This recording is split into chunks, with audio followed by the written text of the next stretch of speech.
Hi friends, কেমন আছো? আশা করছি সকলে খুব ভালো আছো। আমরাও খুব ভালো আছি। আজ নিয়ে চলে এসেছি আরেকটি নতুন রেসিপি।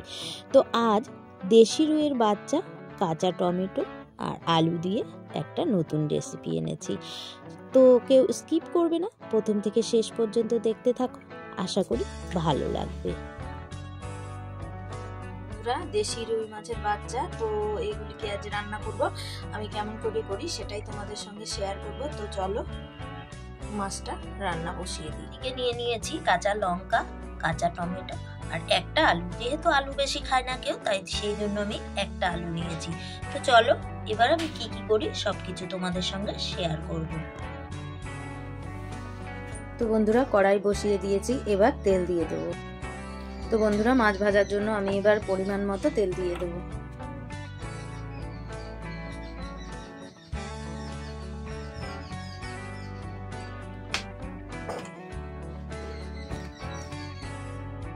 তো বন্ধুরা, এই দেখো মাছের মধ্যে কিন্তু আমি এখন লবণ মাখিয়ে নিচ্ছি। লবণ হলুদটা মাখিয়ে মাছটা ভাজবো। তো সেই জন্য আমি মাছগুলিতে কিন্তু পরিমাণ মতো লবণ দিয়ে দিচ্ছি। সুন্দর করে মাছগুলিতে লবণ মাখিয়ে নেব। তো সেই জন্য লবণ দিয়ে নিচ্ছি।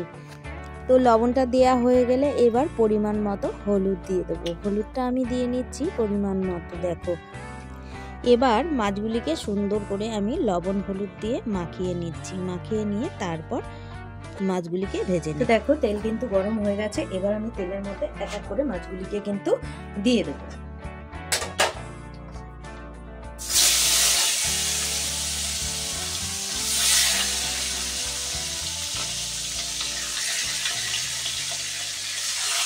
তো আর একটা কথা বন্ধুরা, হয়তো অনেকে নতুন রান্না শিখছে, তো তাদের জন্য বলছি, মাছটা যখন দেবে তেলের মধ্যে, তেলটা গরম হয়ে গেলে তখন যখন দেবে, মাছটা কিন্তু ছুঁড়ে দেবে না।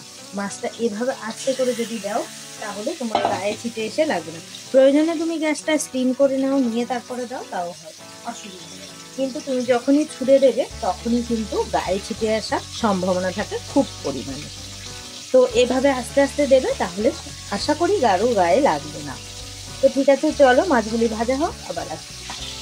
তো এই দেখো বন্ধুরা, আমি কিন্তু কেটে নিয়ে এসেছি সেই সবজিগুলি। এখানে আছে কাঁচা লঙ্কা, এখানে আছে কাঁচা টমেটো আর এখানে আছে আলু। তো এগুলিকে কেটে নিয়ে এসেছি। আর এদিকে দেখো আমার কিন্তু মাছ ভাজা হয়ে গেছে। এবার মাছ ভাজাগুলিকে আমি নামিয়ে নেব।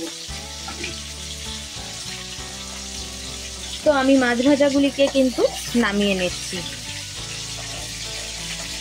আমি মাছটা একটু বেশি ভাজা করি, কিন্তু সবাই তো বেশি ভাজা পছন্দ করে না।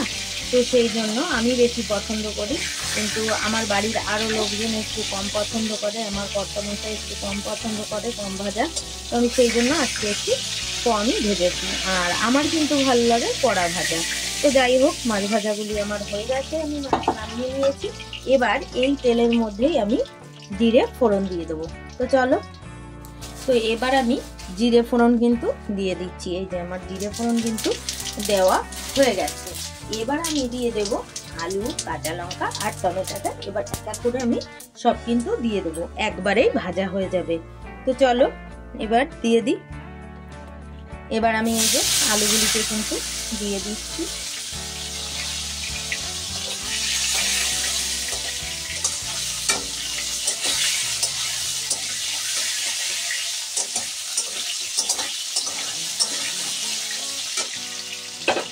সামান্য একটু সময় ভাজতে দেবো আলুগুলিকে। একটু সময় ভাজা হয়ে গেলে তারপরে এর মধ্যে টমেটোগুলিকে কিন্তু দিয়ে দেবো।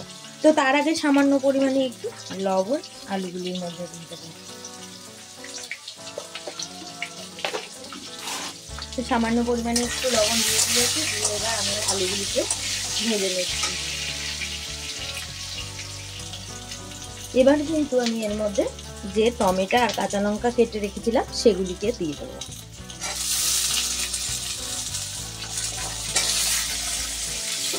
দিয়ে দিয়েছি। এবার একটু নাড়াচাড়া করে নেব।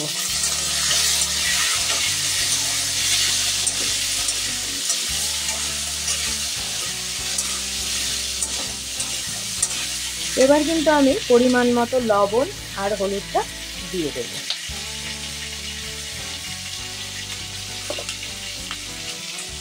এই যে পরিমাণ মতো লবণ কিন্তু আমি দিয়ে দিয়েছি। এবার আমি হলুদটাকে দিয়ে দেব। এবার আমি পরিমাণ মতো হলুদ দিয়ে দিচ্ছি, তো আর দেওয়া লাগবে না, হয়ে গেছে। এবার আমি এগুলিকে একটু সব কিছুর সঙ্গে মিশিয়ে নেব।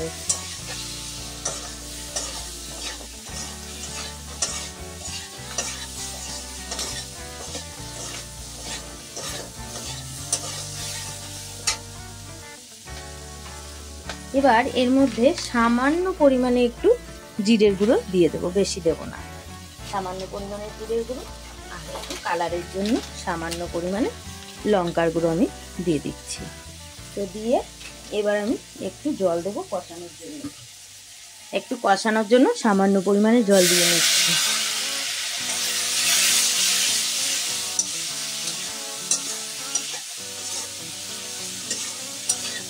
এভাবে করে খেয়ে দেখবে, খুব সুন্দর লাগে, খুব সুন্দর।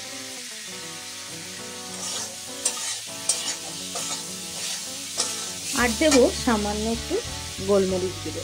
গোলমরিচ গুঁড়োটা আমি দেবো একটু স্বাদের জন্য, আর কিছুই নয়। গোলমরিচে কিন্তু অন্যরকম স্বাদ আসে, আর গোলমরিচে গ্যাস অম্বল কিছুই হয় না। আর সামান্য পরিমাণে আমি দিলাম এটা একটু স্বাদের জন্য, যেহেতু লঙ্কার গুঁড়ো আর লঙ্কাটা বেশি দিয়েছি, তো সেই জন্য আমি অল্প পরিমাণে দিয়ে দিয়েছি। দেখো বন্ধুরা, আমার কিন্তু এগুলিকে কষানো প্রায় হয়ে গেছে। এবার আমি এর মধ্যে জলটা ঢেলে দেবো।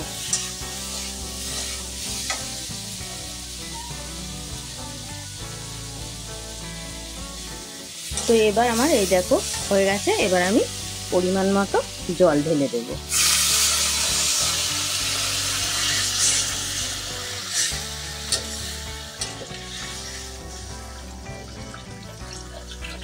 আলু আর টমেটোটা সেদ্ধ হওয়ার জন্য একটু বেশি করে জল দিয়ে দিয়েছি।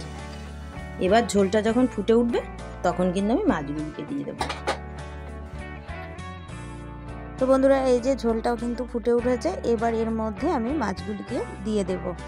তো মাছগুলিকে দিয়ে দিচ্ছি। দেখো, মাছগুলি দিয়ে এবার কিছুক্ষণ ফুটতে দেব। কিছুক্ষণ ফুটতে দিয়ে তারপর আমি কিন্তু ঝোলটাকে নামিয়ে নেব। তো দেখো, এই যে দেয়া হয়ে গেছে। তো এবার আমি কিছুক্ষণ ফুটতে দেব। দেখো বন্ধুরা, ঝোল কিন্তু ফুটে গেছে, আলুগুলি সেদ্ধ হয়ে গেছে। এবার আমি নামিয়ে নেব। তো চলো ঝোলটা ঢেলে নিই। দেখো বন্ধুরা, মাছের ঝোল আমার হয়ে গেছে। এবার কিন্তু আমি নামিয়ে নেব।